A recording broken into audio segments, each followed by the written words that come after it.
The nether is full of different structures and various alien-like creatures that lie across the map, but we never get a clear answer as to how they got there or where they came from. Well, by analyzing secret hints and lore put into the game, we can piece together the events that happened a long time ago. So let's start at the beginning. Long ago, the Nether was called the Kingdom of Neth, a place home to the Nethians, a peaceful tribe of monks who lived in harmony along with the creatures populating this world. Above the kingdom was the Hole of Death, which separated their world from the surface. No Nethian was allowed to go to the outside, as their philosophy said that they should be happy where they are and never look for more. Throughout the years, the Nethians had built entire structures made to protect one thing, the Star of Hope. This star was believed to be the piece that kept the entire kingdom alive. But one day, something happened that would change everything. The Nethians had a tradition. Every 1,000 years, a baby would be born with a scar on his face, and that baby would go on to become King of Neth. So one day, in a small village, a baby was born. His name was Crimson. Hello! Oh my god! He has a scar! My son is a king! The people cheered as a new king had just been born. They believed he had been sent by the gods to lead the people to greatness. As he grew up, the young king started developing special abilities, like being able to cure people's diseases or making plants grow faster. Wow! How did you do that? He used these powers to help the people of his kingdom, and everyone loved him. But while Crimson loved these kingdoms, he'd always been curious as to what lied beyond the hole. Of course, he never talked about it, as wanting to go through the hole was considered a sin in their culture. But one day, he noticed a silhouette coming down from the hole. The figures flew down from the sky, and out came a group of people. He had never seen people from the outside. See, although Nethians aren't allowed to go to the surface, people from the outside regularly visited the kingdom for trades and exploration. As they were wandering around, Crimson noticed that they had items he had never seen before. Shiny golden armors, tools like pickaxes or swords. These were all things you weren't able to get in the Kingdom of Neth. The color and beauty of the gold fascinated him. Wow, that suit is so pretty! Dad, could we go to the surface and take some of these resources? No, son. You know we aren't allowed to go up there. It's against our culture. It is said that if a Nethian ever goes to the surface, it would be the end of the world. That's not fair! Crimson was stubborn. He spent days thinking about what he saw, not being able to take his mind off the gold that the outsider was wearing. He knew the philosophy of his kingdom was against chasing something you couldn't have, but this simply felt unfair to him. Who even made these rules anyway? So one night, without alerting anyone, he snuck out of the fortress and used his powers to dig a hole all the way to the surface. As he arrived at the top, he saw the overworld for the first time. He looked out and was amazed to see how beautiful and magical the outside was. Wow, this place is so pretty! He had never seen animals like this. Mountains, trees, rivers. He was already falling in love with this place.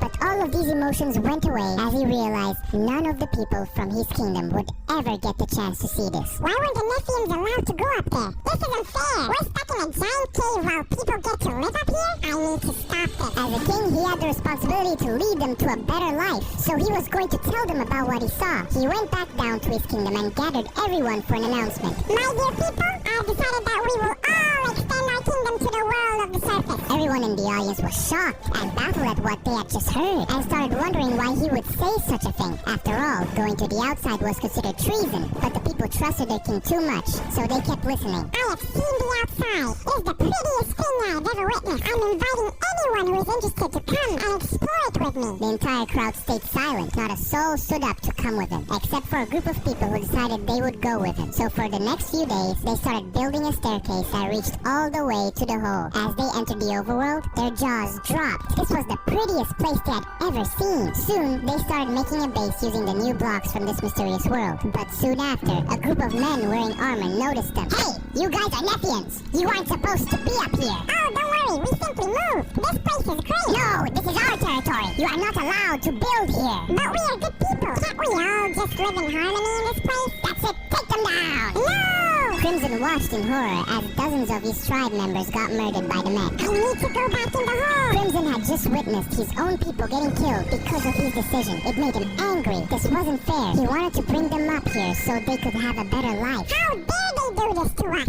Filled with rage, he ordered everyone to go up and defeat the people who wronged him. Oh god, I think there's more this time! Run! But before they could go further, the king used his magical powers and threw a spell at them, and the men turned into green, lifeless creatures. With my powers and our army, nobody will ever wrong us again! Slowly, the army of Neth took over the overworld, building underground cities to hide from the outsiders. He ordered them to gather resources. They made armor for the first time, and were becoming more powerful than ever. But what Crimson wanted the most was gold. He was obsessed with it. Unfortunately, behind his back, his people weren't happy. They believed he was trying to be fueled by power, instead of standing for peace like he said he was. Eventually, they found an entire kingdom built by the outsiders. If you don't give us your gold, we will take over your kingdom. Go ahead, we'd like to see you try. And just like that, the king used these powers to turn every single archer into lifeless skeletons. Nothing could stop the Nethian army. Eventually, they used their resources to destroy the kingdom's ceiling entirely, which accidentally made all the lava from the caves above flow into the place we once called home, forming lava lakes and burning the now empty villages. It doesn't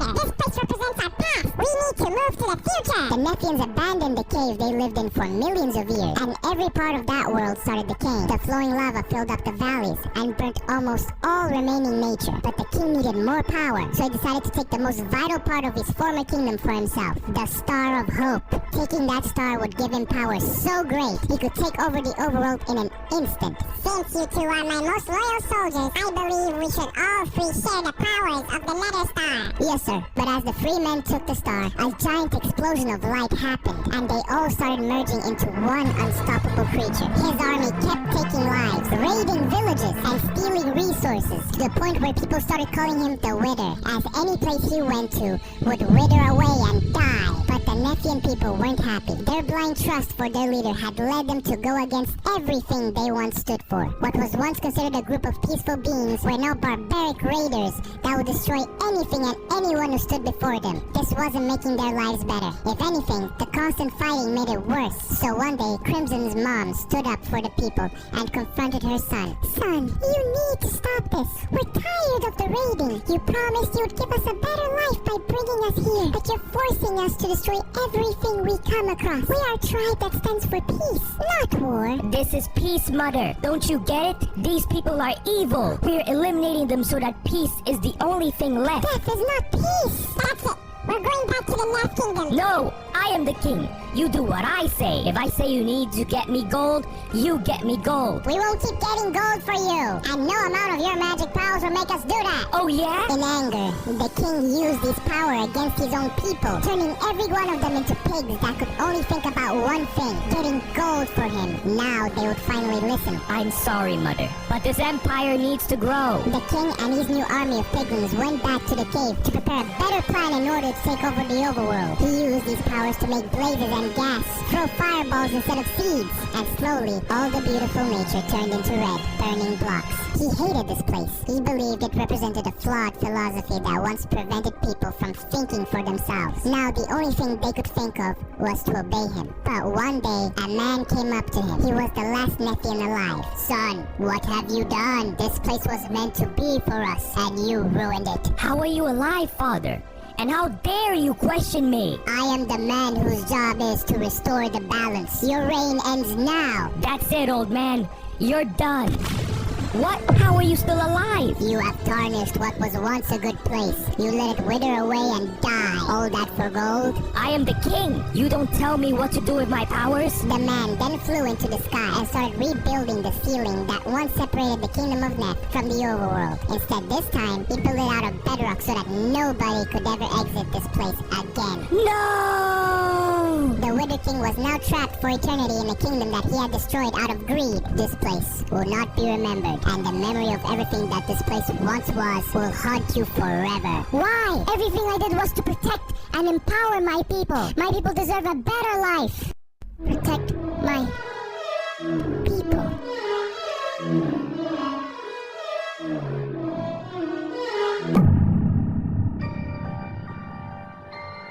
Understanding what he did, the king burst into a gigantic explosion, and his soul and pain attached itself to the land around him, creating soul sand, a block forever haunted by the regret and sorrow of a king who tried taking over the world to save his people, but eventually led to the demise of everything and everyone he cared about. The mysterious man placed the last block of bedrock, closing the barrier between the overworld and the kingdom of Neth. And since nobody would ever come back to this place, the people above invented a world that was a mix between Neth and Nether. They called it the Nether, and ever since, nobody stepped foot in there again. Oh god damn it!